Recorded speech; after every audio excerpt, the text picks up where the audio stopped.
Let's Podcast alongside Joe Giglio. I'm Joe Ovius, inside Eford Studios in downtown Raleigh. Thanks to Empire Properties and thanks to Copiers Plus. Check them out online at copiers-plus.com. I was in the land of Copiers Plus this weekend, down on the Wilmington, Wrightsville Beach, Carolina Beach area. I think you mean the home of the Eastern State champions, Ashley, beating Cardinal Gibbons. Sad to say. I went to the Cardinal Gibbons game here in Raleigh. Yeah, your alma mater won, but then they played a nail-biter, 1-0 in the deciding game down there at Ashley. So congrats, not only to Drew, who was an assistant coach there, but the Shepard family. I think you would like this. I was at the game. Do you remember Chance Shepard? Yeah. For State, big guy. He would just crank home runs. Yes. Him and his brother played at State. Well, the dad sees me in the stands and he goes, he looks at me, he gives me the one, you know when people look at you and give you the once over. Yeah, they do the thing. He looks at me and he goes, finally he comes up to me and he goes, how do you put up with Joe Ovius? Oh, really? Really? I said, I like Joe. He's like, no, I know. I'm just giving you a hard time. I was like, okay. I mean, then again, I get that same question about you sometimes. Right. All the time. Mostly from Kelly. Mostly, yeah, I would imagine. Yeah, mostly from Kelly. Mostly from Kelly. She understands the commitment involved there. Yeah, it's not. I take it you did not go to Charlotte this weekend. Your plans were to go to Charlotte on Sunday to watch NC State in an ACC championship when I final. saw Chance, he said to me, "I thought you would be in Charlotte." And I said, "I'll be there on Sunday." State lost to Duke again. Yeah, again. Duke won again in the OG therapy session. Why do you hate Duke so much? Just let Elliott eat once, please. Well, Duke didn't care about baseball for so long. Yeah. They didn't even fund scholarships. Like, it was this rack shamble operation. You know, it's like, oh, who cares? And Chris Pollard's a really good coach. He's done a really good job at Duke, man. Freaking Kevin White had to go out and hire a good baseball coach. It's like, this is what gets me mad about Virginia. Like, when they do pop up and are good in football, I'm like, no. Yeah. The balance of the world is you have to be bad at something so that the other sports can understand that there is a little bit of something to it. We'll talk to Daron Vaught about this in a little bit, but the balance to Duke winning these things is they don't get to host because of the things that are kind of set up for Duke baseball. They don't have a traditional home setup because they spend time between their actual home field on Duke's campus and the DBAP, which kind of prevents you from, if I understand the rules correctly. And now, this led to, shout out to Enoch over at Nice Price, because he sent me Cliff Godwin's Instagram account where he went full yellow pad without the yellow pad, defending the resume. I was not aware. Cliff and Elliott are the same person. They really are, man. They really are. Mirror images of each other. One the ECU version, one the State version. Yes. And for a while there, they didn't like each other, and now I think they finally realized that they're the same person. This is Spider-Man pointing game. Yes, I think they finally have a built-in respect now, which I appreciate between the two of them. You know what? I have relationships like that. There, me and some other people that didn't quite get along, and then we realized, oh, wait a minute. Hold on. Can we sit and bitch about the same things? Oh, did we just become best friends? It's the best thing. But we'll talk to Daron Vaught about that here in a little bit because there's plenty to get into with ACC baseball. Well, yes, congratulations to Ashley, though. Yes. And also Copiers Plus. I don't know if you know this because it came to my phone, not yours. Josh, our corporate champion, Josh Whitaker, texted me. He goes, hey, what's the name of that guy? Who's your contact over at Copiers Plus? Kyocera, what is it? You're always talking about it. We have some copier needs. I was like, you have copier needs? Corporate synergy. Excuse me? Corporate I can help with that. Synergy. Let's go. Send out the signal, the OG signal. Check them out. Things I can help you with. Copiers-plus.com. Look, I hope it was a good weekend for everybody. Although this weekend wasn't necessarily great in terms of some tragic news, some sad news.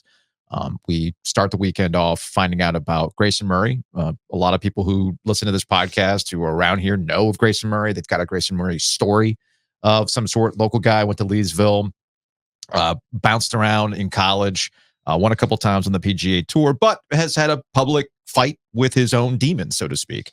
And the nature of him leaving the tournament on a Friday and then finding out he had passed away at age 30, and his parents confirmed that it was from suicide, that it leads to all sorts of conversations. The only thing I'll say to this is check in on your people. With these types of stories, you don't know what people are going through in the grand scheme of things. Check in with your people. And I know that's what Grayson's parents had openly talked about in their statements about the reaction and going forward. Yeah, this is a tough one because I've learned firsthand that people with mental health issues have a tendency to want to treat themselves. Yeah. And the way that they treat that is with alcohol and drugs. That's the easiest path that they see because you become detached from your own reality. And last year, Grayson made a commitment to stop drinking and, deal with sobriety and deal with the process and live in recovery. And you saw the improvement in his game late last year. And if you don't follow golf, the way that the split season had worked, you have to play a lot in those tournaments. You have to play in a lot of like off-brand tournaments. And he also played last year here in the Corn Ferry event in Raleigh, because you have to build up your points. You have to build up your money. You have to be able to pay for everything. Like if your name's not Rory McIlroy, and he famously kind of got into it with Rory last summer, you have to pay for everything. And the best way to do that is to play and to win and to play well and to make money. And he really did turn his life around in sobriety and played his best golf to the point where I even said to Brad Frisch, I would put Grayson Murray on the Ryder Cup team. You know why? Because he cares about birdies and that's it. Like, this is a guy, that's the way he played. You want somebody safe? That was not Grayson. Okay. He was aggressive in how he played. I remember him when he was just a teenager and he had earned the Arnold Palmer scholarship. And obviously at an early age, he was dealing with those demons. He was dealing with his addiction issues and dealing with his mental health issues. And that's what ultimately makes this heartbreaking, is that he had come to that piece in his life where and this is where the day by day part of this all comes in, because he made that piece in his life. He had never been playing. He won the Sony Open out in Hawaii, right, Joe? The only reason to go to Hawaii is to play golf. As you tried found to explain out, to you, like, man, this no one would have ever gone there without golf. It's a little out of the way place nobody's heard of. So he wins early in the season, which basically set him up for he was in the PGA Championship. He was at the Masters. So he was able to play in everything this year because of his success and what he'd been able to do.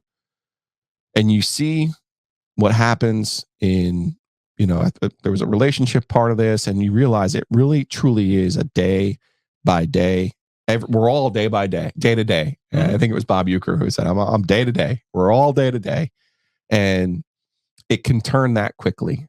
That he really reached the peak of his playing form in the last 6 months with his sobriety.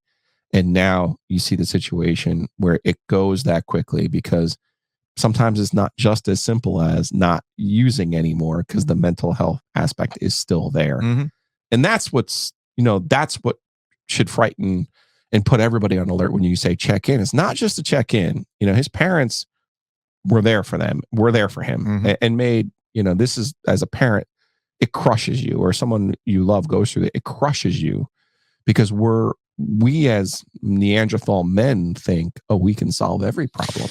Hey, look, I can solve this problem, even if it means I'll take you to the hospital and solve the problem. That's part of me solving the problem, right? Yeah, it is a problem solver aspect. It's also and something that I'm very guilty of, and that is to just shove it down without actually addressing those particular things.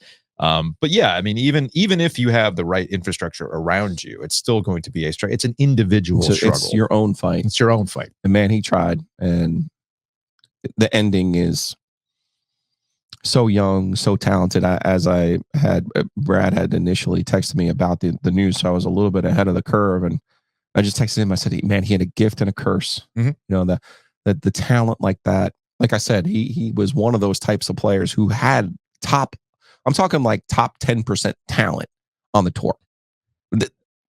That's a lot. Yep. If you don't follow golf, like, just understand he was that talented. It was everything else that he had to deal with. Like, think about it. Like I said, he got the Arnold Palmer scholarship to Wake Forest. They don't just give that out to anybody, by the way.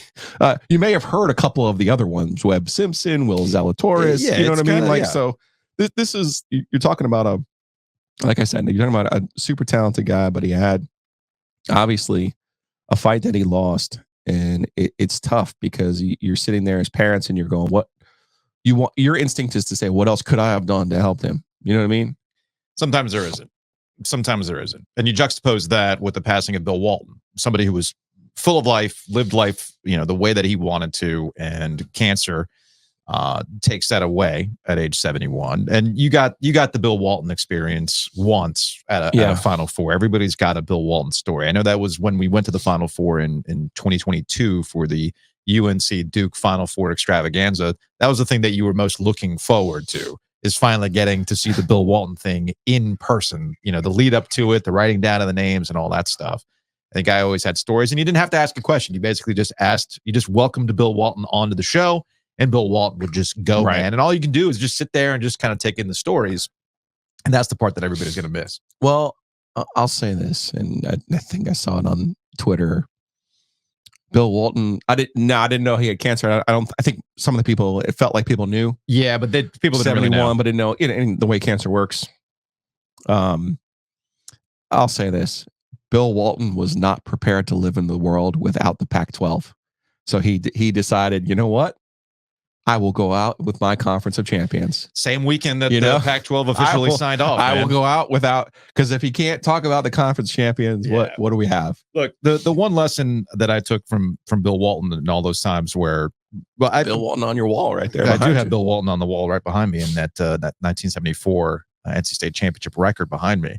There was two Bill Walton interactions that will always stick out with me. One was when we were in San Antonio for the Final Four, and I was hungover as hell because I went a little too hard in the paint at Hospitality the night before. San Antonio, 08? No, I think it was like 17. No, not 17. It might have been 17, actually. Well, I'll have to go back and look. Anyway, it was a few years ago. Okay. But long story short, I was in bad shape. Completely. I was in terrible shape. You might have been pretty young.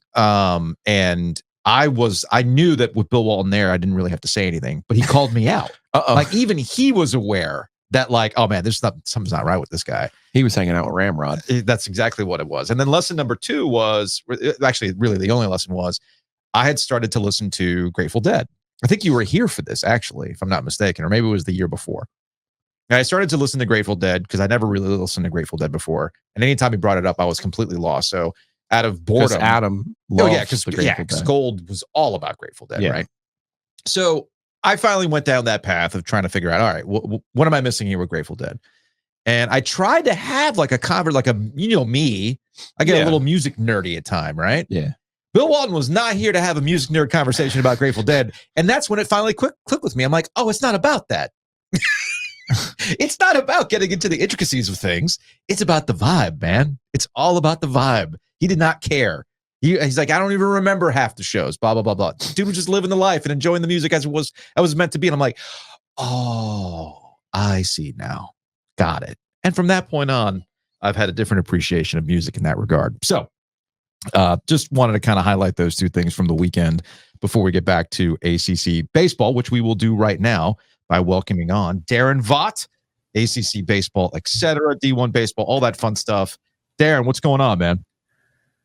Big week, pretty exciting week. Other than that, I'm doing well. How are you guys? I feel like baseball coaches in the area are a little bit in their feelings right now when it comes to who gets to host, who doesn't get to host, and that kind of stuff. Buddy of mine sends me a screen grab of Cliff Godwin, ECU baseball coach, going full yellow pad, describing their resume and why they get the right to host. Meanwhile, Chris Pollard over at Duke is disappointed as an ACC champ not being able to host. And there's all sorts of variety of reasons that go into that, but one thing the NCAA does well, and that's they upset people when it comes to their bracket, one way or the other. Yeah, it happens every year. And look, I mean, like there are a lot of people who think Coastal Carolina is not an NCAA tournament team, but the fact of the matter is their athletic director, Matt Hogue, is chair of the committee, and they've got a legendary coach in Gary Gilmore who has announced that he's retiring at the end of the season. So if it's close, I mean, you know what's going to happen. We've seen it time and time again. And, with Duke, renovations aren't scheduled for Jack Coombs Field until after this season. Yeah. That matters. If you're an ECU fan, you remember the same thing happened to you not that long ago where the committee did not want to put a regional in Greenville. So you had to either play it elsewhere or you got snubbed. And look, I mean, those are things that go into it. What are the real quick? What are the rules when it comes to that? Because if I looked correct, if I looked right, the Durham Bulls are not playing this weekend, so they could have played at the DBAP, right? Because unless they've changed the rule, because I remember ECU one time hosting. This was, mind you, 20 some odd years ago, but they hosted at the Kinston. State hosted in Wilson one of the years. Yeah, and I remember ECU hosting in the Kinston ballpark there for a bit. So, like, what exactly goes on with the scheduling of these regionals? You have to, if you're going to play it at a different site, which is allowed. It's totally allowed. Okay, I just want to make sure it's allowed. You have to be able to put that bid in for that sooner than you have the bid, if that makes sense. Like if you're close, in the case that Duke was, they would have had to have communicated with the Durham Bulls and gotten that arranged like 2 weeks ago. Okay, gotcha. In order to submit that as, hey, if we were to host, this would be where we did it. Now, you guys, I'm sure are aware, the Duke Blue Devils did not play games at Durham Bulls Athletic Park at all this year. Mm-hmm. That is a relationship that has ended. I think it's, peacefully ended, but it just came time for it to not be a thing anymore. Mm-hmm. I don't know if that had anything to do with it or not, but I mean, certainly I am not in that orbit anymore, so I don't know the particulars. I mean, I'm sure I could make a phone call. I don't even like mentioning the site, Daron. To be perfectly honest with you, I could text somebody right now to see what the real story is with that. But I just do my best to kind of stay out of that orbit, Daron. Yeah, well, I mean, and I kind of try to do the same, but I do know that it's a relationship that did not continue starting this season, so it would have seemed a bit peculiar had it picked back up for the specific purpose of we want to host a regional, right? Gotcha. Okay. All right, Daron, do you get paid by the NCAA? No. Why? Okay. Because I'm about to go off on the NCAA. Oh boy, here we go. And I'm trying to learn from these things because Joe doesn't like it when there's like people who are on with, like, Joe doesn't care what I do when we're together. Sure. But when there's other people who are gainfully employed, he's like, hey, you should probably think of those other people. Yeah. Because you don't want to get them in trouble potentially with people who they work for. Right. Oh, sure. No, let's NCAA bash. Sure. Okay. Let's go ahead. I tried to explain this. Before the bracket was unveiled. Mm-hmm. And some people were like, oh, Giglio actually knows what he's talking about. Pay attention to Giglio. John Manuel disagrees, but that's another story. Hey, Daron. Arizona. Why is Arizona hosting? Why is Arizona number 30 in the RPI, which is the metric they use? Why is Arizona one of the top 16 seeds in the NCAA tournament? Wait, let me look. Let me try to help you because I'm not trying to put you on the spot. It must be their quad 1 record, which is 3-9. Oh, okay. They do have a great non-conference schedule. It's probably because they get to play a bunch of teams from out there, but the NCAA refuses to make this a national tournament. That is the problem. And all of the good teams are in the SEC and the ACC. And then you have the teams in the state of North Carolina who've obviously carved their own niche, right? The truth of the matter is they refuse to make this a national tournament. Arizona, in my opinion, should not be a host, but they do this every year because the NCAA pays for everyone's travel in every NCAA championship. Listen to the words coming out of my mouth. All of the money the NCAA makes on the men's basketball tournament, they have to put somewhere other than their pockets. So what they do is they try to save on travel instead of making it a true national tournament. So the question really isn't, is Duke, should it be Duke? Should it be ECU? Should it be State? No, it should be all fucking 3. But the NCAA refuses to make it a national tournament. Back to your regularly scheduled program, Daron. Yeah, no. And this ties into something that I was texting with Kyle Peterson with yesterday, actually. After he and Mike Rooney and Matt Schick were on the selection show, we started to talk about the possibility of, and he and Runes are way in on tournament expansion. They want to see it go up to possibly 72 teams and have sort of a play-in. And that's beside the point. I don't know that I love that idea as much as these teams need to be seeded truthfully, truly seeded 1 through 64. No more 2-3 slotting wherever it's most convenient, right? I know it makes for cool matchups. South Carolina's, the two with NC State, and you get Coastal Carolina there with Clemson, and it makes travel easier. I know that. But in a lot of cases, it can make the bracket extremely lopsided in terms of qualities of teams. And it's just like it becomes so difficult to prop up a sport that is ever growing in popularity when you don't have it as truly seeded as you can. The fact that LSU is at North Carolina this weekend is wild in terms of if you seeded them 1 through 64, that would be way off. And it's not giving a number 4 national seed an advantage at all that they probably should have. LSU 7 spots ahead of Arizona in the metric again that the committee uses, not the one that I'm picking out of thin air for my own and LSU purposes. And they're headed here, right? Right. So correct. They're going to be the 2 seed at the Bosch. They basically refuse to admit that the SEC and the ACC are the 2 conferences that run everything, because ultimately, like Stanford, is Stanford in it this year, Daron?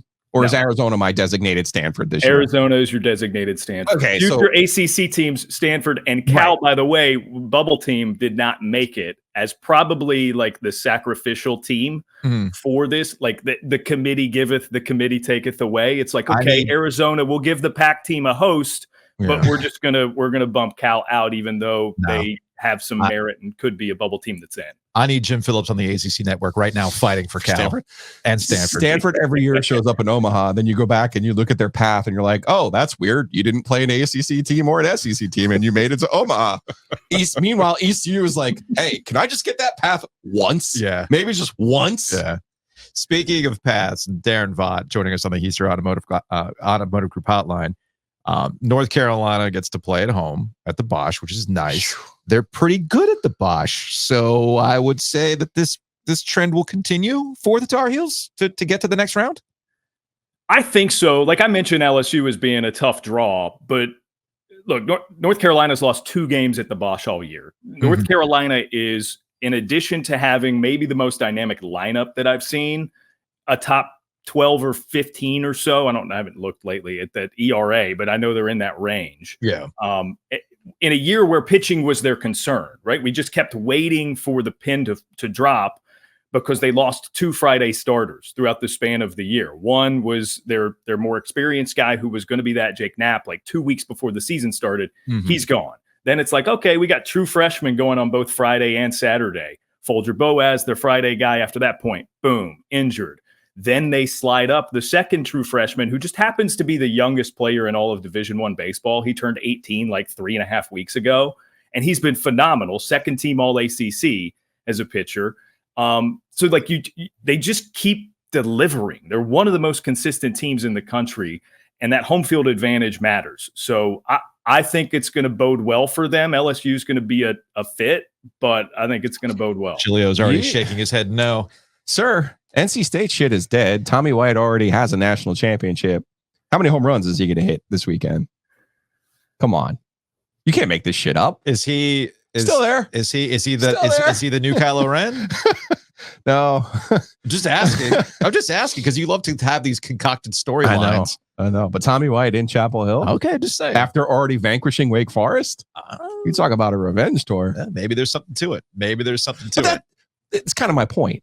Like, why is Carolina having to play this LSU team? Yeah. You know what I mean? Which could have easily won the SEC and still not been a host. And like they could have won the SEC final and possibly still been in this same slot. And again, like you mentioned NC State, like series victories for NC State down the stretch. I don't know that anybody in the power conferences had a more impressive resume. LSU was right there. Like they flicked a switch in the past month or so and really turned it on. Like that's a very, very good team, right? And North Carolina is the number 4 national seed. Why? I don't understand why that's happening. And I'm not, again, they can beat LSU, so it's not that big of a deal, I don't think. But it's going to be a hell of a lot more difficult than beating some teams. And speaking of the Wolfpack, we'll get out of here on this as it relates to NC State. I know that Elliot Avent was very, very high on this squad going to the ACC tournament. Did not work out for them, obviously, losing eventually to the champion at Duke. Pitching. This seems to be the thing that, we talked about it with North Carolina. I can trace back every conversation about Carolina and their lack of College World Series success, winning the whole thing, all the way back to the bullpen, right? That's always the case with Carolina when it comes to pitching. With NC State, I mean, not to get too base here, but it really does come down to their guys, their arms, and whether or not, Elliott's saving guys in the tournament, blah, blah, blah, blah, blah. But they have their key guys going into this thing, and you got to like their chances getting out of this draw. Yeah, and State has seemingly been unfazed by some pretty tough injuries that have come their way. Josh Hogue has hit toward the top of the lineup for them most of the year, and when he exited for the season, they sort of pick it right back up. Mm-hmm. ECU transfer Alec Makarevich is literally the most experienced player in college baseball. He is the active player with the most games played in all of Division I college baseball. He's been huge for them, and he's an awesome switch hitter. He's a great defender. You mentioned the pitching. Again, I'll have people talk to me about a team and express that they don't trust the bullpen. My response is, are we not watching college baseball? Like, that's kind of the case for everyone. It's whoever's bullpen delivers is going to be favored. With NC State, man, they're interesting because coming into the season, they had a lot of guys who we've seen there for many years. Sam Highfill is back and healthy, and he set some career highs this year that were originally set in the 2021 season. So, like, he's been around and he's back into form, and he's their ace. And they did have Matt Willitson before he went out for injury. Logan Whitaker has been around forever. He's been hurt for a lot of that, but I mean, that's an experienced guy. So you looked at their rotation anyways. Dom Fritton came back. He was a freshman All-American last year. He's had sort of a sophomore slump. You looked at their rotation coming into the year, and it was like, man, this might be the most rock solid pitching staff in the conference. And they've just been kind of a roller coaster, man. The lineup's been the same way. Some days you think they're going to score 15 runs. Others, it's like, are they going to get a hit? So they're just as capable as anybody. I like NC State. I actually really like their draw. I mentioned South Carolina. That's not an SEC team that I love. I like NC State to potentially get to a super regional and beyond. I think they're set up well. It's just a matter of their Jekyll and Hyde nature, right? Like which NC State shows up. I actually like Duke's draw too. Yeah, same. Again, all you have to do is, Joe, you know nothing about college baseball. All you have to do is look at who doesn't. I know Oklahoma's going to be there next year, but who doesn't have an SEC team in your little pod? That works. That works. You move forward. Like, I get it. It's at Oklahoma, but yeah, I love where they are. That's a good spot. And Carolina, by the way, you mentioned their bullpen before. I know Joe said before we let you go. What do you make of this ECU situation with their starter? I mean, Joe and I were talking off the air about how, or maybe we were on the air about talking about how Elliott and Cliff are the same person, and right down to I believe they are snake bitten, like Yusevich for ECU. Well, Elliott's been literally bitten by a snake, literally, but Cliff, yes, I feel like is trending in that direction now with his starter. What's the status here, and is this simply like an infection that put him in the hospital and he could pitch, or is this guy really risking his future if he comes back and pitches in the NCAA tournament? I mean, a partially punctured lung sure sounds like. Let's shut it down and be ready for the draft so you can make money. Yes. Okay. And look, you got to look. And I'm not going to blame them if they do that. This is a different, when we talk about like years of old with Cliff, years of old with Elliott, we got to understand too, agents have always been there. The draft has always potentially been there for guys. This is a very, very different environment that we're talking about. A guy suffering a freak injury during the last week, or the last week of the regular season during treatment, right? Is that is my understanding. Yeah. It was. I don't want to go as far as to say it was a Tyrod Taylor situation, but we could have a Tyrod Taylor situation on our hands. Y'all can Google that one, kids. So again, Savage is going to be the third pitcher off the board. There's Hagen Smith, otherworldly talent, left-hander. There's Chase Burns. People, if you were at the ACC tournament or watched the ACC tournament, you saw what he can do for Wake Forest, otherworldly talent. Then it's Trey Savage. There's a lot of money on the line. And Again, a partially punctured lung sounds a lot more serious than he's dealing with some shoulder discomfort. It's not your average injury. So, I mean, truthfully, I have no idea. If it was just Cliff's decision, you said it perfectly. Savage is going to go, and he's probably going to go till his arm falls off. Right. As long as it gives ECU the best chance to win. Cliff's not the only voice in the room. And he knows that. And I don't know that he loves that. I don't know that most coaches love that. It's the truth now. And, their second starter, Zach Root, has been dealing with some discomfort and some injury over the past few weeks. He finally pitched for them in the conference tournament and threw really well, but he had sort of held out from pitching for close to a month. And they've got a reliever, Wyatt Lunsford-Shankman, who's a semifinalist for the Golden Spikes Award, which is like the Heisman Trophy of college baseball. That's pretty good for a reliever. He's been on the shelf here and there too. He actually started as an opener in the conference tournament and got lit up. So I don't know if he's back and better. So they got some issues to work through because it's a lineup that, they score runs in the American Athletic Conference, but it's not a lineup that I really believe in to be as complete as some of the others that we're talking about, like North Carolina. Yeah, maybe another day we could talk about how I really feel like AMAC should still be in Greenville, but the third baseman there is a local kid. You talk about other people being in the room. And it's like, ECU, buddy, this is not like, Alabama football where you should be sending people away, as I kind of understand that situation. Like, AMAC has been state's best player all year. Yep. Like, you could use him. He's going to be first team all ACC. That was clear from day one. It was like, okay, he's elevated his conference. He's elevated his play. Like, he could have been doing that in purple and gold. Fascinating. It really is fascinating. It's the hardest. I don't care what anyone says. Every time I say this, people are like, no, it's the Stanley Cup. The NCAA baseball tournament is the most difficult tournament to win because of the format and because of all of these things that we just talked about. Who else holds their draft in the middle of the championship? Well, I mean, I think it just it boils down to people want to go college kickers. I think ultimately the biggest thing you have to overcome is college bullpens. That's what it comes down to. College bullpens. College kicker. There we go. No. College bullpen can definitely blow it for you if you're not paying attention. Daron, Vaught, hey man, we appreciate the time. Been overdue to catch up with you. I know you were slammed last week. Sorry for the fire. We'll there was a fire alarm that went off, but we're good. We'll chat later, man. Sounds good. Appreciate you guys. Housekeeping.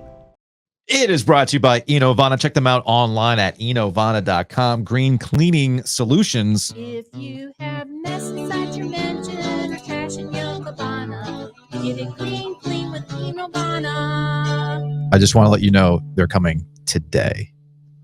I know you want the update. They come today. And they trust me, I need it because the kids have been. They can still handle everybody else while they're taking care of. Okay, this is just true. Making sure This is true. All right, couple housekeeping notes. Podcast Festival tickets are on sale right now via etix.com. You can go to the Rialto website as well. We're going to be doing it August 24th at the Rialto. We've had robust ticket sales. We're very, very close. Very close to a sellout, which we anticipate. Oh yeah, man. People ride for Shutdown Fullcast. They're not here to see us. They're here for the Shutdown Fullcast. That's what it's all about. So go to etix. We're going to have some stuff. You and I have to determine what kind of merch we want to sell at this event. I know we're going to have a very special hoodie. Thanks to our friends at Homefield. TheRialto.com. Yeah. And I want to go with hats. We have to decide what kind of hats we want to get. A lot going on there. There's a lot going on. So anyway, go to etix.com. Look up that podcast festival. Again, thanks to everybody who bought tickets already. Really, really awesome response so far. Very close to a sellout, so hopefully we can make that thing happen. So head on over to etix. A little bit of business to attend to. David Cook. I would go see David Cook. Okay. I'm at TheRialto.com right now. I have no idea who David Cook is. American Idol. He was actually one of the better singers. Sure. He could walk into this room right now. Hey, I have no idea who David Cook is right now, July 19th. And right after that, the Sports Podcast Festival, brought to you by Let's go.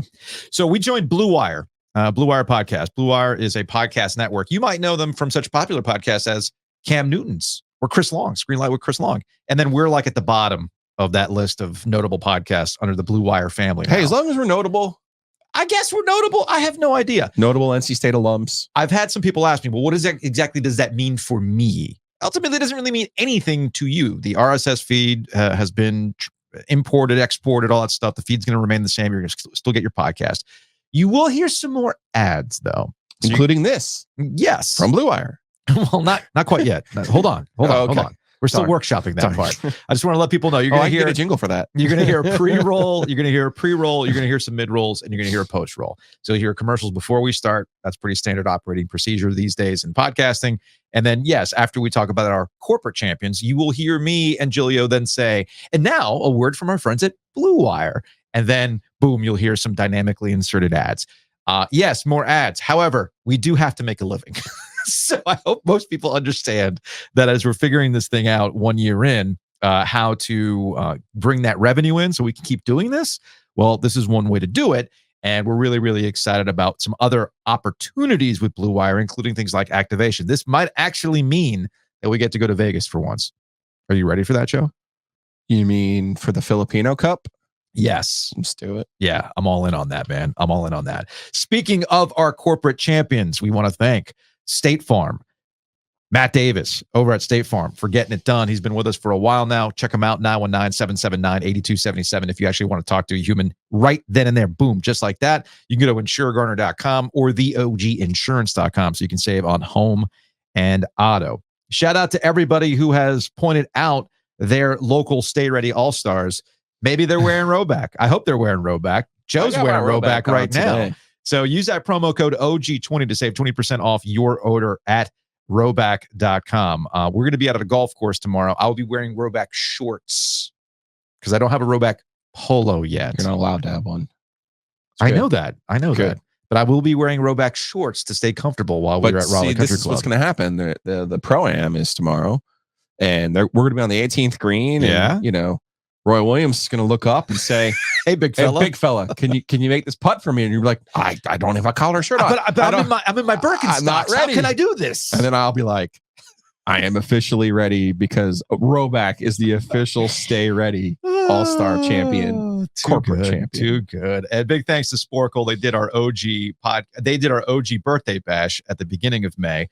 Jason did a great job with that trivia. You can support Jason and the crew over at Sporkle. Go to sporkle.com/OG Triangle. He's doing music trivia at Shady's in Garner on Thursday nights, Driftwood Cantina for the traditional pub quiz on Sundays. Again, you can find out more at sporkle.com/OG Triangle. We thank them for sponsoring us for our OG birthday bash, which now gets us to a word from our friends at Blue Wire.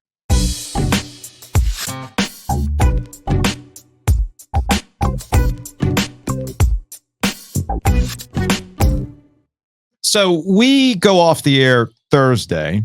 We don't do a show Friday. We're taking Memorial Day off, like a lot of other people. But there was a big, impactful news item that hit the Carolina Hurricanes once we were done with Thursday's show going into Friday, and that is Don Waddell, president, general manager of the Carolina Hurricanes, announced he was resigning from his position with the Carolina Hurricanes. Now, as of this recording, as of 9:48 in the morning here on Tuesday, I know that Waddell has been attached to the Columbus Blue Jackets for a similar role, but I don't know if that's official where that stands right now as of this recording. Waddell had a quote in there. I know we got a text from Philip Isley, who was part of the Centennial Authority, and how integral Don Waddell was to the renovations and the next plan and the lease agreement and everything else with PNC Arena. So I was surprised at the news. But then you start to replay things in your head, and maybe we should not have been surprised that Don Waddell is moving on from the Carolina Hurricanes. My initial thought was, man, you are no longer a journalist. It didn't even occur to you that this guy might be taking a step out the door. Like sometimes you just have to throw in a question. Hey, everything good with you? Yeah. Which I will now try to remember to do in these year-end wrap-ups. Well, I think the reason why is because we were so focused on Rod Brindamore's contract. Everybody else too, right? Like all the work that he had to do and everything else. But you go, oh, wait a minute. Don Waddell's deal is also coming due. What does that mean? Nobody bought because we were so focused on Rod. So anyway, at first I'm mad at myself for not even asking like the one perfunctory question. Hey, what's your future? Yeah. Then I started thinking about the press conference, the proper press conference itself. And I thought, number one, at least twice, Don had said, "Oh, I haven't talked to Rob. We haven't had that conversation yet about every player on the roster." And I thought to myself, "Well, that's weird. But what are you waiting for? Like, that doesn't make any sense. That didn't make any sense to me at the time." Sure. That and I thought about that, and then I thought about his effusive praise for Seth Jarvis, and I'm sitting here thinking, that never sat right with me. You could love him up for sure. Yeah.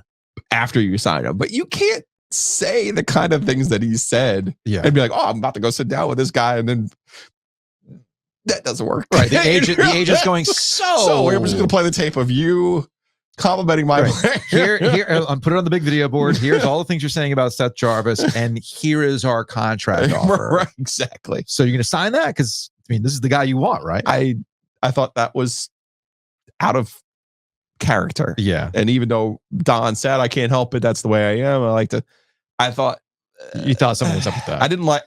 Not that I didn't like it. I thought it was odd. Okay. Now, this is all in retrospect, of course. Of course. But the last thing he said to us when we were leaving our little bunker area in the Wolfpack family room, again, ego Joe, I thought what he had said was kind of along the lines of, "Thank you for all that you do for us. Thank you for your coverage." And sometimes when people just say something like that, they mean like, "Hey, you guys are different. We appreciate you coming out. You know, we both obviously made an effort this year. You know, there was a lot of work we put into because we felt like that's a story that people who watch and partake our show care about." Right. So I thought, like, I thought he was being like super nice and acknowledging that. Real quick thing that I will that's ego Joe. That's a slightly push back on when it comes to the Carolina Hurricanes and how we approach the Carolina Hurricanes. Understand that given where we are now and how we kind of dictate our own schedule, we can do this stuff now. Before we couldn't, right? Because we were constantly stuck in meetings in a building. I took his initial comment as like, "Hey, okay, that was super nice." Here's the clip. I'll let the audience decide if Don Waddell was actually giving us a secret message, a very John Swafford, "You thinking about retiring? I'm not telling you idiots, but I am thinking about retiring." Don Waddell, President, General Manager, Carolina Hurricanes. We appreciate the time as always. Obviously, we're having this conversation a little sooner than we wanted to, but the offseason starts and we'll see what happens. Great. Appreciate you guys being here, and thank you for everything you did this year. That was super ego Joe was taking that as he was being nice, like he was getting us. I don't think it's any deeper than that. But now retroactive journalism Joe says no. He was really saying, "Hey, I appreciate you. No. 10 years. No. You know, this market, we didn't always get a lot of attention, but you guys paid attention to us. You did some different things. That Seth Jarvis mixtape thing was a stroke of genius. No, it's not that deep. Letting Aho beat you in laying down for Aho so he would have confidence this season multiple times. I really appreciate you boosting his confidence." Like that's what he was really saying. Is that what he was? No, that's what he was really saying. Yeah, all in the whole. Because he knew. Let me hear it again. He knew. Don Waddell, President, General Manager, Carolina Hurricanes. We appreciate the time as always. Obviously, we're having this conversation a little sooner than we wanted to, but the offseason starts and we'll see what happens. Great. Appreciate you guys being here, and thank you for everything you did this year. Everything you did this year. What he really meant was, "Thanks for everything, man. Like, it's been great. It's been real. I'm leaving. I appreciate you too." It had nothing to do with it. That's what I heard retroactively. Like, you're basically treating that like Don Waddell kissing the court at the Smith Center on his way out. Right? Like, no, there's nothing to it. There's nothing to it. But he kissed the court. It means something. He did kiss. Did Don Waddell kiss the ice on his way out of PNC Arena? Okay, a couple thoughts on this with Don Waddell, right? Not everybody. I was surprised. I was surprised too. I'm not going to act like I wasn't surprised. I was legitimately surprised.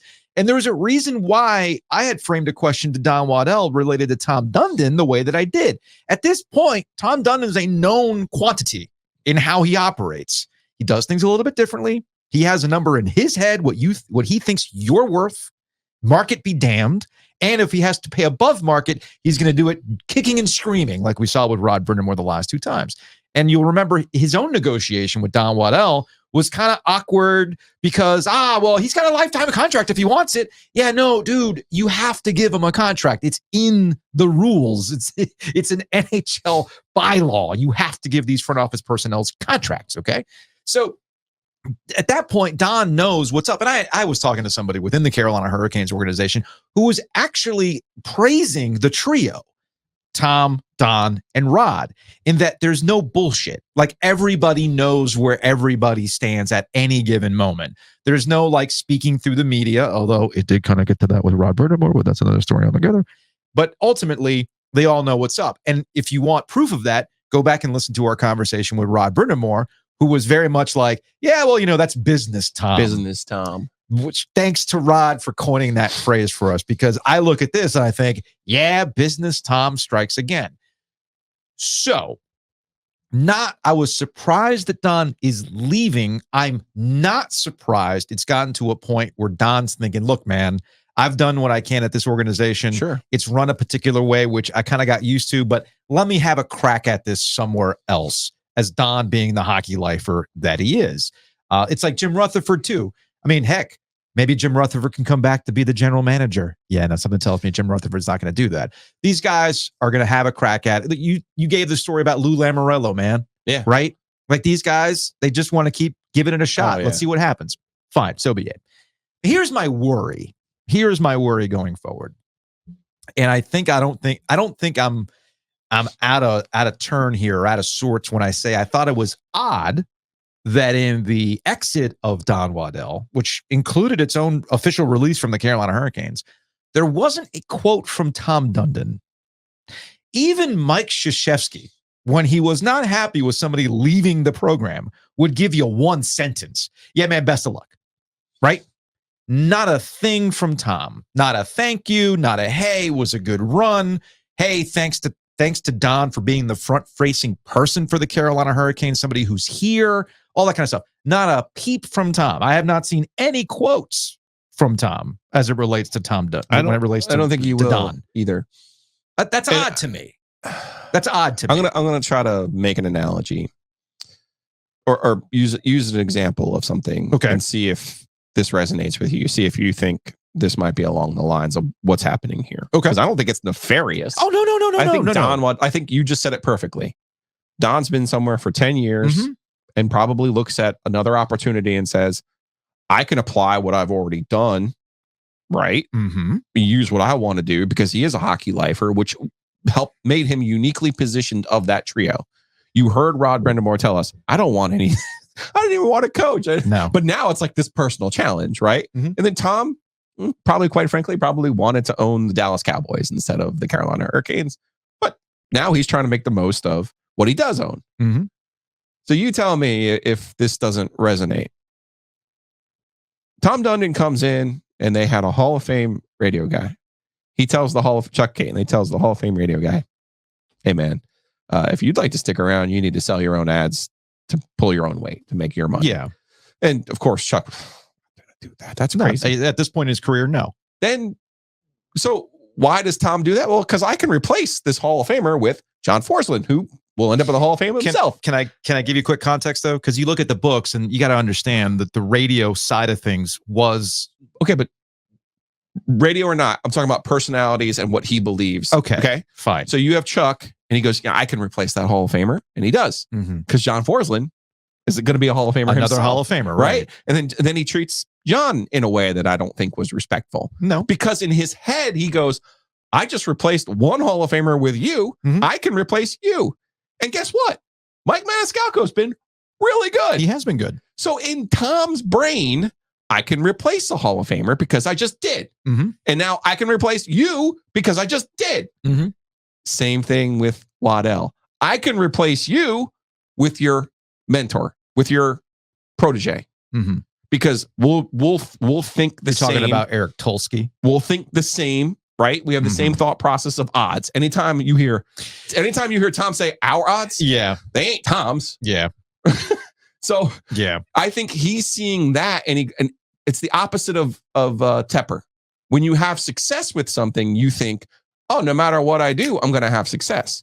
With Tepper, he keeps reaching for straws because he doesn't have the success. Whereas Tom is going, every button I push seems to work. So why wouldn't it work with this transition? I understand where you're coming from. Here is and I don't necessarily disagree because most of Tom Dundon's moves have actually paid off in the long run. So who am I to say, hey, wait a minute, you got this one wrong? But there's a difference between replacing play-by-play people, front-facing people, because ultimately the bet is if we win, everything will take care of itself. Cool. It's not gonna matter who's doing radio. All right, just straight up. It's not gonna matter who's doing the PA that day. Those are the things that ultimately don't matter because people only care about winning, as evidenced by the fact that they had a sellout they sold out the entire year. They always had a sellout last year. Here is my concern. Are you going to replace Don Waddell, who understood the assignment, understood that Tom wants to run the Carolina Hurricanes front office differently than a traditional hockey team? Because you got to remember, Don, as a president, general manager, wasn't just the guy who signed off on everything. No. Tom was the one who signed off on everything. However, Tom's not always here. Tom's not the one who's plugged in the hockey world, who can work the phones, be front facing. Tom is not the one who was in those Centennial Authority meetings making sure that everything was good. At some point in your structure, you need a front-facing finesse person. And Don was really, really good at being that front-facing. In that industry, for sure. You have to have that. You have to have somebody with a particular set of skills. It's people skills. This is why, Joe, you are who you are, and I am who I am. You are the person with people skills. I am not. But you work it all in tandem, it all works out in the end. Therefore, a team. So I'm really curious going forward how they're going to replace Don Waddell's front-facing persona, somebody who understood the front offices elsewhere, who knew who to call, the agents, all that kind of stuff. That's experience that's really, really difficult to replace. And you can't just do everything through a spreadsheet. Sometimes, at some point, you do have to go outside and touch grass. And Don was really, really good at that. So how do you replace him? Do you replace him with the rumored Justin Williams? All right, here's a guy who's been around the league for a very long time. He's an interesting front-facing person. Maybe it works out. Because I don't see like Tulsky doing the same things as Don, nor am I asking Tulsky to do the same things as Don. So who do you bring in to replace him in that regard? That would be my curiosity. And I do wonder that at some point, as you chip away from expertise, for lack of a better term, what you lose in the long run. That's my only curiosity going forward. But to your point, most of the things that Tom Dundon has done that make us all go, how could you do that? Have ultimately worked out. So we'll see how it works out in his a little bit different arrangement of a front office for the Carolina Hurricanes. But yeah, Don was really, really good at his job, and he's going to be missed, just like Jim Rutherford was really, really good at his job for what he was working with the Carolina Hurricanes. Now you have Brindamore, you have one key piece of what you're trying to do culture-wise. And I guess if I really wanted to be alarmist, if I wanted to hot take it up, I do wonder what this organization would be without Rod and Don working together as is. I wonder what this organization would be without Rod Brindamore. Who wants to work for a team that doesn't necessarily want to pay you what you think your value is? I mean, we had it right from Don. When I asked him straight up, at this point, what you're getting with Tom Dundon. He's like, he gets a little bit of a bad rap, right? People want to know what's fair and what's this and what's that. Out. Yeah, I get that part. Don. It's fine. It's fine. But I'm not going to go super alarmist. I'm simply asking a question. I'm curious where this is going to go. I think in his brain, he has made changes before, and it's worked out. And he will make this change work. You're right. That's in his brain. It has always worked out. Let's take a break. Let's take a hockey break. Brought to you by Happy and Hill. Big thanks to Happy and Hill. Check them out. North Hills location. I might actually be hitting the North Hills location on my way out today. I also do now think back when I said about the parking decks and Don goes, parking decks are the least of their problems. Yeah, there's that. Maybe there's something to it. I don't know. We talk about Quentin Tarantino in this podcast all the time, man. I've been going through that. I've been going through that interview in my brain ever since he announced it. Yeah, you really have been trying to what did I get wrong? Parking decks. But here's where you're not going to go. Here's where you're not going to go wrong. You're going to go to Happy and Hill. You're going to get yourself Thai chicken crunch. Get the Burnsy bowl, get the Bueno bowl, or like I'm going to do later today, get a smoothie. Ooh, Gotta get a smoothie. the Almond Brothers. Or you're not an Almond Brothers guy? And I'm the green smoothie guy because I'm not gonna lie, man. I've been laying it on thick all weekend. Yeah. Laying it on real thick all weekend. Grilling out all that stuff. I went to Nature's Relief before the trip Oh, to yeah? Oak Island. Yes. Yeah? So I've had a nice weekend. Good for you. Yeah. Catch up. No wonder you're spunky today. Makes total sense. Had a good weekend. Makes total sense. Again, go check out Happy and Hell. One other hockey note before we move on. More hockey? What? Were there games played? Is there a horseshoe up the Rangers' ass? Oh, God. 2 overtimes now? Come on. I think it's the opposite. You know me and how I feel about star-crossed people. Yeah. I think my guy Mo might be star-crossed. You think so? Yeah. I did enjoy. They have the best team. I did enjoy how people are finally putting 2 and 2 together about how Peter Laviolette and Paul Maurice are essentially chasing each other in the grand scheme of things. Like these guys are just combined, not just with the Carolina Hurricanes, by the way, just in general. And maybe it's just not going to work out for him. Maybe the whole NC State shit being dead did not rub off on Paul Maurice all that time he spent at PNC Arena. But the series is not over. The series is not over. I hate it.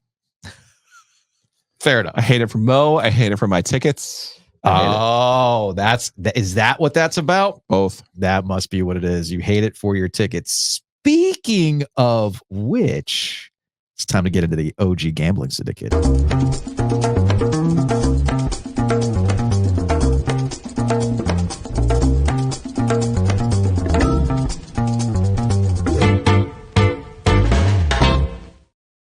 All right. Use that promo code OG24 when you log into DraftKings or download the DraftKings Sportsbook app, the official betting partner of the NBA. Yeah, I'm with you. I need to replenish my DraftKings account because a lot of those futures, no, didn't happen. You know, whether it's the Carolina Hurricanes, there's some NBA stuff in there. My terrible, no good. Drake May is going to be the overall #1 pick in the NFL draft. That didn't cash out. Wasn't he the second pick? He was second, but I went #1, thinking that the Bears were going to do something crazy, you know. But no, I was wrong. I was wrong about that third one. Pick. Gambling's hard. It is hard, as Don Waddell pointed out in the interview. Mhm. Yeah, like people like to gamble, but there's a reason, which is why keep printing this money. Which is why I do this for fun. I was referencing the Rangers and the Panthers. When it got to overtime, I was like, all right, I channeled you. I'm like, watch Lafreniere be the guy. So I went, I put $2 down on Lafreniere to have the overtime winning goal. It was like plus 1,200 or something like that. I was like, yeah, why not? Let's go Kylo. I'm gonna go. Like little Joe Giglio appeared on my shoulder. Go Kylo. I put $2 on that, and it didn't work out. It's fine, but I do it for fun. That's the entire point of this. Those Russian goalies get you every time. They do. Maybe it'll pan out for the Carolina Hurricanes going forward. But yes, the playoffs are here. We're getting very, very close to an NBA Finals matchup as the Boston Celtics have punched their ticket to the finals, which we'll talk about in a little bit. And you can go to the DraftKings Sportsbook app right now. And when you use that promo code OG24, you can bet $5 and get $200 in bonus bets instantly. Again, new customers, download that DraftKings Sportsbook app, use that promo code OG24, get $200 in bonus bets when you bet $5. Only on DraftKings. The crown is yours. Gambling problem? Call 877-185543 or visit morethanagame.nc.gov. 21 plus, North Carolina only. Bonus bets expire 168 hours after issuance. Deposit and eligibility restrictions apply. Terms at sportsbook.draftkings.com/basketball terms. What do you got, Joe? The French Open. I actually won my first bet this morning, so that's really not helping anybody at this point. Oh, okay. But should I jinx one of my tickets? Go ahead. Does it really matter? I was going to say at this point, it's like it is written. Something tells me it doesn't really matter for you. So get ready for me in the coming weeks to be really, really mad at Kyrie Irving. Just get ready. Okay. Because I had a future from the start of the playoffs for the Mavericks to beat the Celtics in the championship. Okay. And Kyrie, as I thought in this Minnesota series, would be the differentiating factor.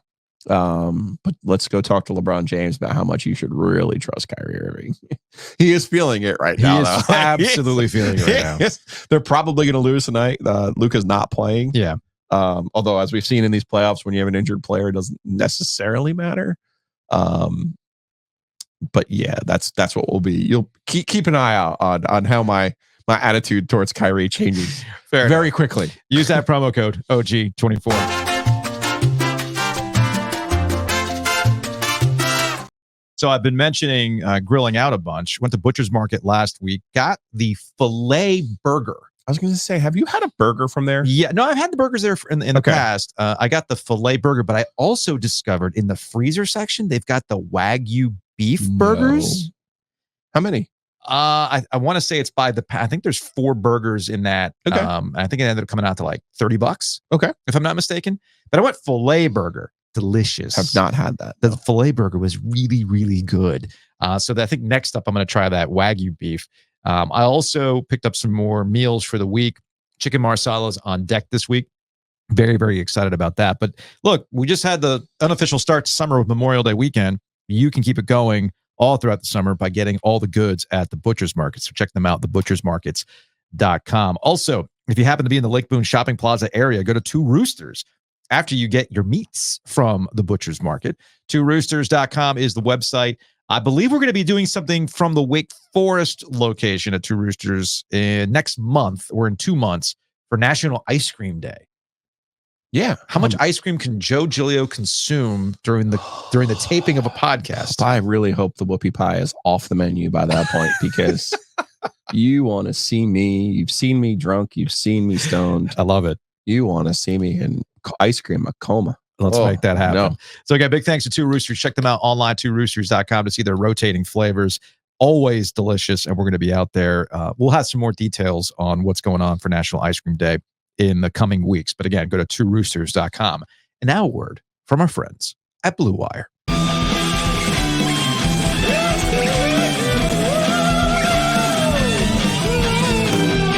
The lightning round. Joe, are you ready?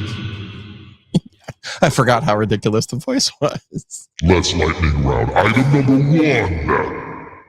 You sent me the reel. It's a meme. It makes the rounds all the time, but this really applied. You mentioned Dallas and Kyrie. If you're a Dallas sports fan, things have actually been pretty good. I mean, they've been unbelievable. You had the Rangers win the World Series, right? You have the Stars with the lead in the Western Conference Finals. Got the Mavericks as we discussed. Mavericks on the verge of making the NBA Finals. What's missing? Only one other team, and it's the one they really care about. So it's that meme. Some people are familiar with it. It's the scene from Starship Troopers. I'm doing my part. And then they get the guy from I Think You Should Leave. Hot dogs. The hot dog meme man. That's memes within memes, man. Deep fried memes. And he's like, I ain't doing shit. And that would be the Dallas Cowboys. And they're literally not doing shit right now because we got Dak Prescott drama. You know, they bring back Mike McCarthy. There's just, it's all sorts of stupidity, right? Yeah. And here's the question, because I have seen this happen locally when we talk about, say, NC State.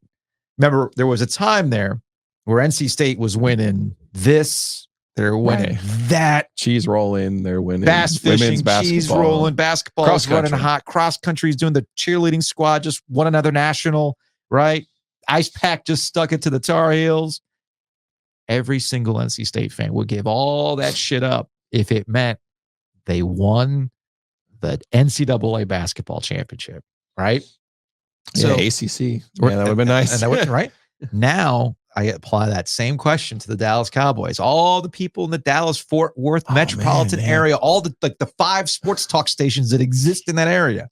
You give up all this shit, Rangers World Series, Mavericks knocking on the door, Stars knocking. You give it all up if you knew the Cowboys. I don't even what's the bar now to talk about the Cowboys? Just getting to the Super Bowl? A conference final? What is the bar now for Cowboys fans to be happy? How is it not to make the Super Bowl? I mean, they've won one playoff game, I feel like, in the last few years, but then it's been terrible. Yeah. You look at all the things that have happened in Dallas over the last 30 years, none of it has included the Dallas Cowboys. Right. It's been all the other squads. You give it all up. All of it up. Probably would. If the Cowboys won. I'm just telling you. So I think that's very, very relatable in that regard. Lightning round item number 2. What do we make of the Boston Celtics' path to the finals, Joe? They got past the Heat, who were hurt, didn't have Jimmy. Wait a second. I'm the one who tells you bracket luck is real, and then I'm the one who complains about the weak path and how the Knicks, the they're all banged up, right? And then now they sweep the Pacers. Doesn't matter. We're the best. They sweep the Indiana Pacers, right? Here we are. The Pacers are also limited as well, dealing with injuries. Yeah, Halliburton gets hurt. Now, it wasn't a dominant performance by the Celtics throughout this entire thing, but a sweep is a sweep. Don't care how you do it. A sweep is a sweep, Joe. The Pacers earned every right to go full Broad Brindamore on this sweep. They really should be up 3-1 right now. Like they're out of the playoffs and they really should be up 3-1. Okay. Like that's how that series turned out. But I think people are starting to figure out that Jaylen Brown is actually that guy. Yeah, he's actually pretty good. There is that. Next up in the lightning round, where am I? Oh, here it is. Couldn't find my sound effects there for a second. I was a little worried about that. Lightning round item number 3. It's beach season along with pool season. Question for you. You said you were at Oka Island. Mm-hmm. Did you actually go to the beach? No. You never left the pool?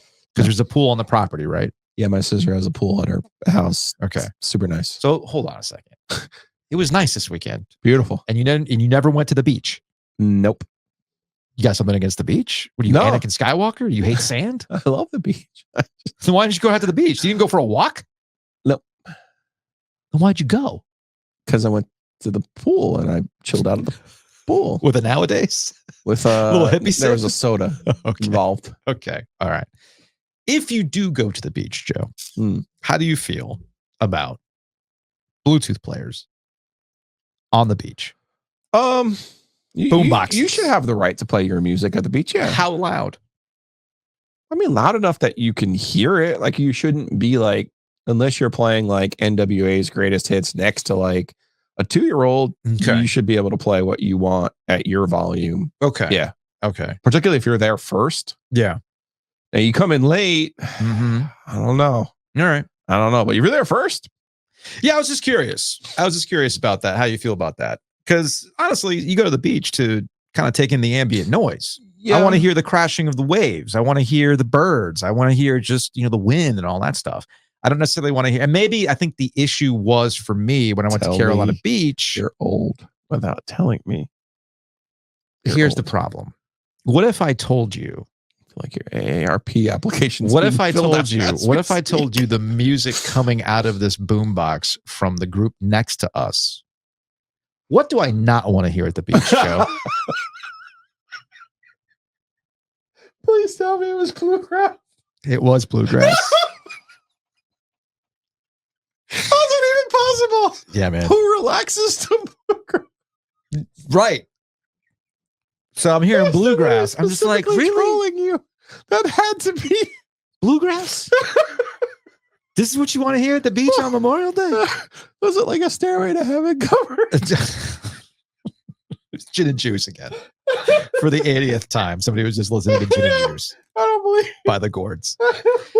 So yeah, that's what ultimately it was about. So funny. One time I went to the beach and somebody was playing Bad Bunny, and I was like, all right, I can vibe to this. You play me the reggaeton, I'm down with that. That's got beach vibes to me. Bluegrass does not give me beach vibes. Now, if I was in the mountains this weekend, and I was at a brewery, chilling on the river, maybe the bluegrass does it for me. But not on the beach. What's so funny about it is I woke up this morning and there was an Adele cover in bluegrass in my timeline, and I was like, "Oh, I really need to make this a weekly thing." No, you don't. I send Obi a bluegrass, a bluegrass cover of the week. I don't need that in my life. I don't need that. It's so preposterous. Oh, I'm just trying to think of the music that I don't associate with the beach. You want to play reggae? You want to play? I'll even take the beach country. Like you want to give me the Kenny Jake Chesney? Owen, your favorite. Oh, if it was Tiki Tonk, I would have been like, all right. It's Carolina Beach. Yeah. It's appropriate. Yep. I get it. It's setting the vibe. We're going to play a little Placido Domingo while we're at it to get the 3 tenors. That'd be relaxing. Throw 3 tenors while I'm at the beach. Yeah. Oh, okay. I don't know about that. I don't know. I feel like this might just be this actually might be Thursday's radio bit with Dimitri and his binder of bits. What is the most inappropriate music you can listen to at the beach? No, I don't need that. I didn't need that in my life, but it is what it is. People apparently miss the lightning round.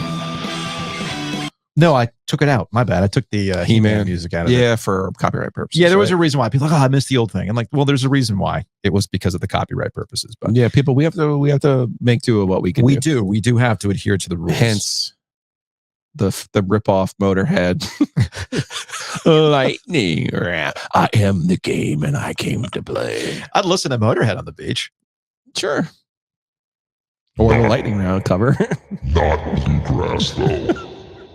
Something's wrong with you. Hey, you listening to can't go bluegrass this far on the without beach. saying it. Stop that with bluegrass! But Joe. But Joe!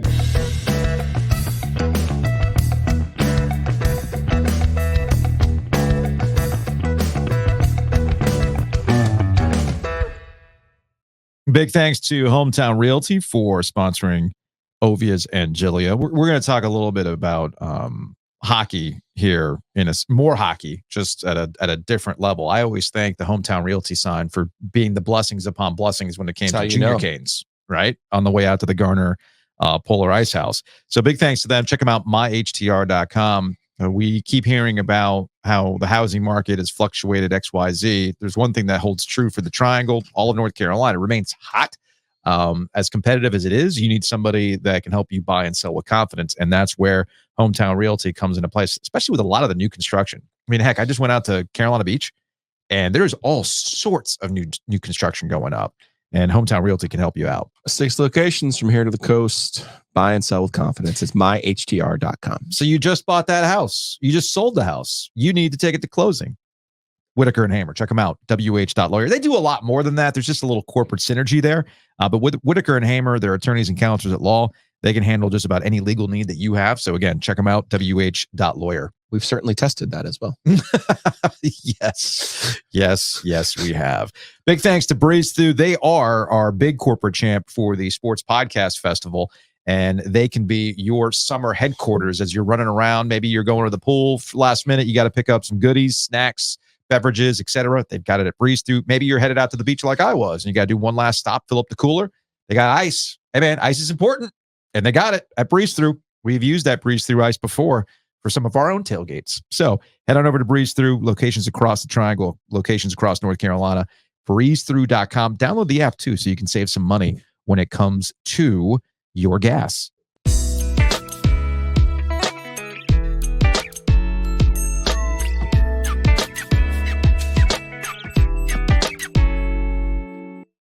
Heister Automotive Group Hotline getting a workout today. Tim Healy, he is the head coach of the NC State Ice Pack. He joins us now on the Heister Automotive Group Hotline. Tim, what's going on, man? Not too much. It's great to be here after a great holiday weekend. And, can't believe you guys are over a year in. Yeah, I can't believe it either, honestly. For some reason, people keep rocking with us. We'll take it. You're just like toddlers wandering around the podcast world now causing destruction. Episode 199, man. Oh, yeah, man. Here we are. Speaking of toddlers, I feel like you're going to be, this is all part of a growth trajectory for college hockey in the area. And I'm going to need for you to explain it, not like I'm 1, but like I'm 5. I saw the announcement coming in 2025, 2026, ACCHLACHAM1 Division 1 North Carolina State Ice Pack, along with North Carolina as well. If there's one thing that I've learned about hockey, and I have to go get my junior Canes jacket if we're going to be doing this here, Tim, there are divisions upon divisions upon divisions. Okay. Like you guys played Delaware last year. Doesn't Delaware feel like 3 different hockey teams? Yeah, Delaware really will get confusing because they're about to add NCAA Division I women's. Then they have 3 different men's. All right. So we're going to try. What does this mean for you? Right. What this means is we're moving up to the highest level possible before you hit NCAA. And so I'm going to try and do college hockey levels in 20 seconds or less. All right. So on the NCAA ranks, you have Division I and you have Division III. You do not have Division II. Then you move into the ACHA world, the American Collegiate Hockey Association world. And within that, you have Division 1, 2, and 3. All right, so there we go. Now, I'm going to even try and make it even simpler. There's roughly about 120 NCAA college teams, which means, this isn't exact, but you divide it out between 1 and 3, we'll say roughly 16 each. Which means there's not a lot of NCAA teams, which means there's a lot of great college hockey players that are not playing NCAA hockey. And that's where we come in. So the ACHA is a collection of schools and I say non-varsity because you do have schools like Liberty and Mary that are fully funded programs. They have beautiful rinks. Their coaches are paid a heck of a lot more than I am. And you walk in there and you wouldn't notice the difference. So what that is, we have been a top team in ACHA Division 2 for a long time. And now we're moving up to ACHA Division 1, which again, so if you really almost wanted to put it, right, since there's no Division 2, it's almost like ACHA Division 1 is almost like Division 3, and Division 3 is almost like Division 2, if you think about it in different levels compared to the rest of the athletic universe. What's really cool about ACHA Division 1 is you're increasingly seeing ACHA Division 1 teams play NCAA teams. For example, Minot, who's out of North Dakota and kind of a top dog in ACHA Division 1, they played Denver last year, who won the national championship, and they played them with about 4 or 5 goals, and they put a few up on Denver. And Denver was really hard to score on. Just ask Boston College. You'll see UNLV has signed on to play again, which is a top ACHA Division 1 team. They've signed on to play Colorado College in Denver next year. So it opens up some exciting opportunities for us. It also just means even a higher caliber of player playing out at Invisalign Arena. And we feel as an organization, NC State deserves the best in everything, right? Whether it's cheese rolling in England, Abby Lampy, she may have actually broken and in NC State stuff. We just didn't realize it for 2 years ago. We got a Hey Joe question we're going to address a little bit later on related to who actually broke NC State shit. And she might actually be the one. We'll see. Just took a while to get across the ocean. But, I'm a big believer that NC State deserves the best of everything it possibly can get. And so our fans, our alums, the Raleigh hockey community, the best level of hockey until we eventually make the jump to NCAA, which is so far down the line, is ACHA Division 1. That'll put the best players at Invisalign Arena, the best possible competition coming into Invisalign Arena. So you'll see a jump up in play. And I think if you're following us on Instagram, you've already seen the level of recruits we've had come in and taken a jump this year. And so, our role in the college hockey space is to take this as far as we possibly can till there's kind of a finality, like, okay, it's really time to make that jump. In the last three of the last 4 teams to make the jump from into NCAA Division 1 hockey in the men's side, Arizona State, Penn State, Lindenwood, they were all born out of great ACHA Division 1 programs, particularly Penn State and Arizona State with the way they're funding their lot. That's kind of more the model to eventually get to. We've discussed this before, what it takes to go up. And, it's going to take even more until these lawsuits from FSU and Clemson get resolved, because I can't imagine any athletic director touching a big app. This. I feel like when Clemson and Florida State leave, the ACC will be left as a boutique hockey league, and I'm not necessarily against that in the grand scheme of things. All right, so I guess you kind of addressed it, but to be a little bit more specific in terms of moving up a level, what does that mean? Where is NC State? Where is North Carolina, for that matter? Since you guys are kind of like in this symbiotic relationship moving forward together. Where are these programs in terms of facilities and also access to players to then step up to that level? Sure. Unlike with the vote with Cal and Stanford, UNC and NC State, we actually stayed together on this one throughout the end in terms of launching this conference. And what it really means is, one, Invisalign Arena is a first-class facility for anything. I mean, it's a Canes practice facility, so we're really fortunate. I know UNC is still working on their facility stuff at Chapel Hill. I don't know exactly where that is, but working on a project of my own for a separate thing. These things take time. So just for the sake of hockey in the triangle, I hope they get there. What it does mean for the quality of player, we're really fortunate in North Carolina. So we are producing top quality players that are going off and playing juniors. And a lot of my work is actually getting those kids to come back home and saying, hey, you can wear this NC State jersey with all the fandom that comes with it, with all the school pride that comes with it. So next year is our best recruiting class ever. And it's probably not even close. And 70% of them are actually North Carolina kids that went off that we've convinced to return home. Some of the out-of-state kids, it does help. For example, we had a recruit staying at the Loft across from the Bell Tower the night they won the ACC basketball championship. So that helped. It didn't take him long to decide to come.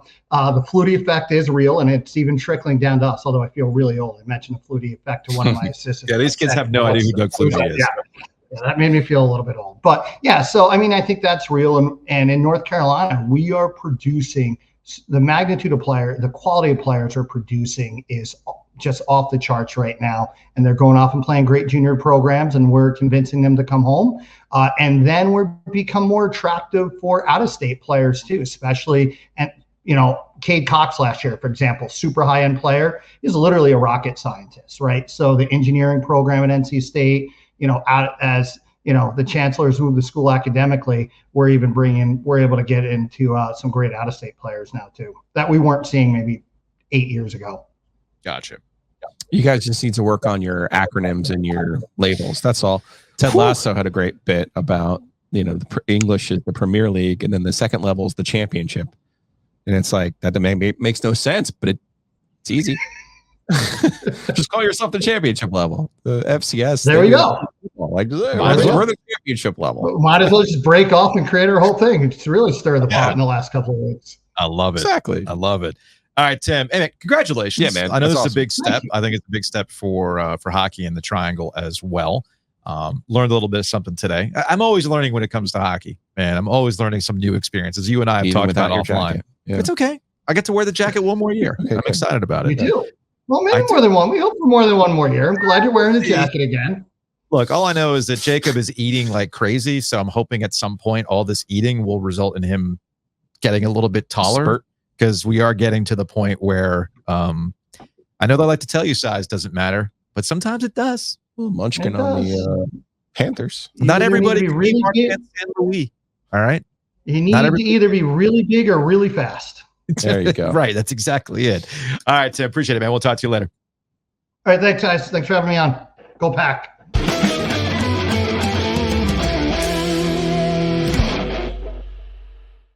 You are spending a lot of time outside now that it's warm. You do not want to be bitten up by mosquitoes, which means you need to contact Mosquito Authority and Pest Authority. Check them out, bugsbite.com. Bundle and save. It's not too late to get on that now. They can help you take care of mosquitoes in the backyard while you're trying to grill out. They can also take care of the inside of your house. Now it's warm. You got critters trying to come into the house, looking for moisture, looking for water, that kind of stuff. Roaches. Mosquito Authority, Pest Authority can help you out. And Joe mentioned it, Nature's Relief. He dropped on by before he headed out to Oak Island, didn't do anything except chill by the pool with his Nature's Relief, which, you know what? I'm not going to hate out. I'm not going to hate on that. I'm serious. I'm like a convert over here, because I'm like, the next day, like, it's a different buzz. It's different. Yeah. So I feel like I have a fuller range of emotion when I drink. Okay. But when the Nature's Relief, it hits, you're just kind of like, like, you're in the pool and you're looking up at the sky and you're like, oh, those clouds. And, so I had how nice that bird is. You're just chilling. You're not angry. You're not hot. You're not cold. You're just chill. When I went to the beach, I had 2 Groove Wagons. Okay. And sure, Delta 8 that I've learned. It's a Delta 8. And they do not hit me the same way as the Delta 9. No, the Delta 9s will set you back. Down. Yes, you were down for the count on the Delta 9. That's what the soda was, 10 milligrams. Whew, goodness gracious. I nursed.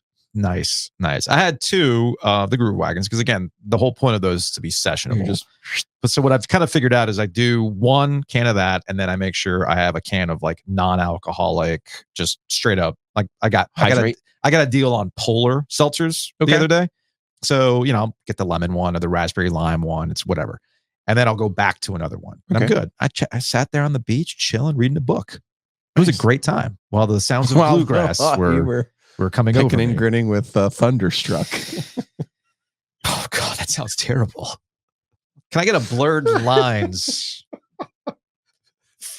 folk cover? How can we get the rights to something? Has anybody done a bluegrass version of Kendrick's Not Like Us yet?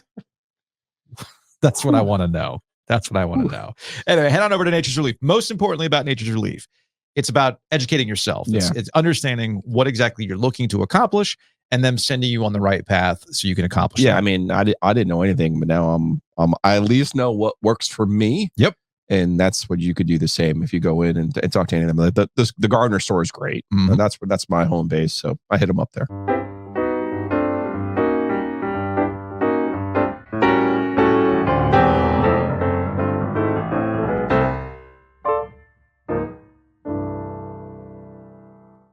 Let's get out of here on some Hey Joe. Thanks to our friends at Crank Arm Brewing. Check them out, crankarmbrewing.com. Better yet, drop on by their brewery in downtown Raleigh. West Davis Street, beer flavored beer. Food trucks. You might sit here and go, yeah, of course they have beer flavored beer. I'm like, no. Things I learned also this weekend. Like you can drink like 78 Coors Light and it's just not going to do anything for you at this point in your life. Mhm. You want some beer that has some flavor and a little bit of a punch. You can handle both of those things at Crank Arm, West Davis Street, downtown Raleigh. All right, to Carl. Hey, Joe, is this actually will put an end to NC State shit? And it is. Abby Snappy doing the cheese roll again. And I, again, don't understand how she's able to do this and just get upright right after it happens. She's as Corey over at Pack Pride pointed out, she's the first American woman to win the event. She was the first woman to win the event in 2022. She repeats as the cheese queen in 2024. I messaged Abby with just the straight up, "You did it again?" Exclamation point, question mark, blah, blah, blah, blah, blah. And she's like, "I can't even believe it either." We're efforting to get Abby on at some point. I know we talked to her back in 2022 when she won it. What's impressive there is how much further ahead of the rest of the field she is. Oh, like she smoked everybody. Is this like a kids relay race where they let her go like 5 minutes before the other people? Or is she the Katie Ledecky of cheese rolling? I think she is. I think that's exactly what it is. Okay. So no, she couldn't have killed it because it was 2 years ago and bad things happened. So that's okay. So this has been the central question that we've been receiving from people. Yeah. All right. And this is in no way, shape, or form to diminish what Abby has done. I'm sorry, but that's really freaking You've been impressive. doing it once. To hurl yourself down a hill, not once, multiple times, and win 2 times. Okay. That's really freaking impressive. But the question has been posed to us, is this the true source of killing NC State shit? To which I say, no, it is not the true source. Well, what's the biblical parable where you're throwing stones and just David and Goliath? I mean, yeah, you're talking about slingshots. Slingshots. And Yeah. it's more than just one shot. So maybe this was one of those shots, Maybe. right? No, And then the curse reverse was a shot. Nah. David and Goliath, it was just one shot. One shot. Yeah, it was one shot on the slingshot. Okay. Yeah, that's so what it was we all about. need something that's more of like a overtime. Yeah, if David were around today, he would have one shotted Goliath and he would have gone on to his headset mic and be like, no scope. Anyway, that's probably what he would have said. I think a lot of things contribute to it, right? Like it's simple. It's silly to think if so many things contributed to making it what it was, then why wouldn't there be multiple things that contributed to bringing it down? This is true. This is true. But I still maintain that in order for NC State to truly be dead, and no, NC State not winning the ACC baseball championship, that's not NC State shit being back. That's just, hey man, it sucks. Duke's good. Duke's good. They came up short. It sucks. No, I maintain that Kevin Keats is the one who killed NC State shit because of how it happened in basketball, the sport that people associate with the beginning of NC State shit. Yep. There is a circle being complete here. All right. It is come back around, and it's also who they beat in the ACC tournament and all that stuff. Okay. Yep. That's why it ultimately matters. Not to say that what Abby did isn't unimpressive. It absolutely is impressive. And hopefully we can chat with her as NC State literally keeps rolling. Look, NC State Ice Pack, they're moving up. Abby's winning cheese rolling competitions again. I'll put you in timeout for that. What? Literally rolling. What's I thought that was funny. I don't see what the problem is. All right, next up. Time out for you. Next up. From Matthew, nights like this is from, I think it's from Saturday night, or when sports have so many eyeballs, really makes you wonder how Threads dropped the ball so badly by not having its feed like Twitter. They had a chance to steal so many people.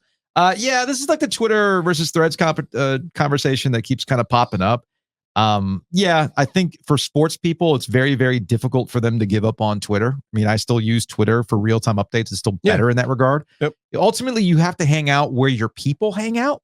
Now, I know there's a lot of people on Twitter you don't want to hang out with, but that's what muting and blocking is for. And if you curate your feed, you should be fine. I'm still trying with Threads. Threads, I kind of has turned into a place where I get more tech news than anything else. Okay. But if I want sports stuff, yeah, man, I'm still kicking it on Twitter. From Treatise D. Atkins, unofficial start to the summer. Look at that beautiful tumbler. That's nice. I love that. I'm going to have, I need to adorn one of my tumblers with nonstop Ovias and Giglio stuff. We need an official Ovias and Giglio tumbler for being real. Like, I get that we have the lifetime refill from Barista, but we need to get like an etched on logo. That'd be a lot of fun. That would be a lot of fun. Let's see, from Bennett. Hey, Joe, not sure if it's because of the holiday weekend or if it's always this way, but you need to tell Roback there's a ton of Stay Ready All-Stars in Blowing Rock that need to get the gear to go. Ken also messaged me. I forgot where he was. I think he was somewhere in South Carolina. He also pointed out there was a lot of Roback Stay Ready All-Stars at any moment. Could be out there on the golf course. You never know. You look like you're ready to go play golf right now. Not today, but yes. Work to do today. All right, from Will, the producer for Josh Graham. Goodwill find. That is a hell of a Goodwill find. That is a Game Boy Color in the see-through plastic, the translucent plastic, a little bit purple with Super Mario Land. Whoa! That, by the way, whoever owned this copy of Super Mario Land did the thing that I used to do back in the day and write their names on the cartridges because they get loose. You're like, no, that's mine. That's mine, sir. Oh, you borrowed it to play the game, huh? Yeah, I need it back. It's got my name on it. Thank you very much. This is the only thing I'm going to say about finding a Game Boy Color, a functioning Game Boy Color. You see the translucent colored plastic. We used to be a country, a proper country, and technology was way cooler when we had see-through plastics for our tech gear. None of this stuff. I need to bring back the translucent. The Nintendo 64 just looks killer with a translucent plastic. The IMAX, remember the IMAX back in the day? The orange one, the blue one, translucent. Everything was better with translucent plastic. Bring it back. That's all I ask. Everything's better in Wyoming too. Speaking of which, yeah, we'll get out of here on this. Yeah. This comes to YouTube comment from Jay. Oh no! I want to end on a positive. No, we are going to end on a positive note. We got to go through this to get to the positive note. Okay. These video backgrounds look like clip art collages made by 7th graders. Yikes. And I simply responded on the YouTube comment. Yeah, man, that's the vibe. That's kind of the vibe we have. I mean, it's a 2-man operation. So Jay responded to that with, you need to learn the difference between a hater and someone giving you legitimate feedback. Both of you do. Okay. So I just responded. I said, where did I say that you were a hater? Feedback taken. But as I said, vibe, 2-man operation that's still adding things here and there. Things like backgrounds and whatnot are on the long punch list, but in the grand scheme, DIY nature of it all will likely remain. And I just made sure that he understood that I was the one that was talking. So Jay then goes, Joe, what do you think people actually say around town when you're not in the room? So I'll go back to Jay's original comment. You need to learn the difference between a hater and someone who's giving you legitimate feedback. Based on these responses, I would say that you are a hater. We'll leave it at that. But what do I think that people say when I'm not around? I'm pretty sure there's plenty of people out there who don't like me, as evidenced at the beginning of this podcast, where Joe had somebody come up to him and say, how do you put up with Ovius? Differently now. I was at the Walmart. Yeah. I think it's Southport. It's about 30 minutes from Oak Island. Sure. Okay. And so another flat tire, but this time on the bike. Okay, not my car. Knock on wood. Knock on wood. And not my bike, but James's bike. Okay. So Joe Giglio, bike mechanic, decides I'm going to go to Walmart, get the tube, fix the tube, fix the bike. We're on our way. Uh-huh. Okay. I'm checking out. I have a tube, I had some glasses, I had some socks, and some sleepy pants. The guy's walking out the door. He stops and he goes, "Hey, you're Joe Ovius." And he paused. He's like, "Hey, you're Joe." And then he goes, "Ovius." And I'm like, "Close." And he goes, "Giglio." And I was like, "Yes." And he's like, "Hey, big fan of the show. I live in Wyoming." Obviously, I'm from North Carolina. Yeah. But live in Wyoming. Yeah. You guys are the only way I can keep up with what's going on in North Carolina. Hey, man, that's the goal. And I said, "Perfect. Yeah. Thank you. We are huge in Wyoming, and we'll find you on our geofence now." I love that. We'll find you. I love We that. appreciate you. So that was good. Like, hey, man, I had a guy. So I went to Carolina Beach yesterday, and I was at the rest stop at exit 364 on I-40. That's very specific. Yeah, I know where my rest stops are. Just as you get old, you got to know. In the cradle, Joey. Speaking of stay ready, you got to stay ready, Joe. Yeah. Hey, I'm not stopping every 30 minutes. Okay. I'm not like my dad. So Cat's not in the cradle in that regard. But knowing the rest stop, no. I just know where they are. It's like when my kids ask me, like, how come you always know where the bathrooms are in the restaurant? I was like, because you never know. You got to stay ready. You do. Now, the reason why we stopped at this particular rest stop is because I'm trying to get Caleb's driving hours up. Yeah. So got the app. Yeah, the easy button. way to do it is like, all right, man, you're taking the rest of the way to Carolina Beach. So I decided, I'm like, let me use the restroom as I'm walking out. I had a guy, as I was walking back to the car, say, "Hey, man, really love the podcast." I'm like, thank you. We appreciate that. And don't be shy. Just say, "Hey, yeah, we appreciate the podcast." And usually I'll shout back at you, 5 stars. Occasionally somebody will go, "Oh, yeah, I need to do that." And hey, I appreciate you being honest, as long as you give us the 5 stars. So anyway, to answer Jay's comments there, yeah, no, I'm pretty familiar with what people think about me, both good and bad. I always like to say, I miss my haters. So thanks for showing back. There you go. That's going to wrap it up for today's edition, supersized edition, since we had a lot of things to get through from Monday. We will see you Wednesday. We're going to be at Raleigh Country Club for the Corn Ferry Tour. We'll see you then.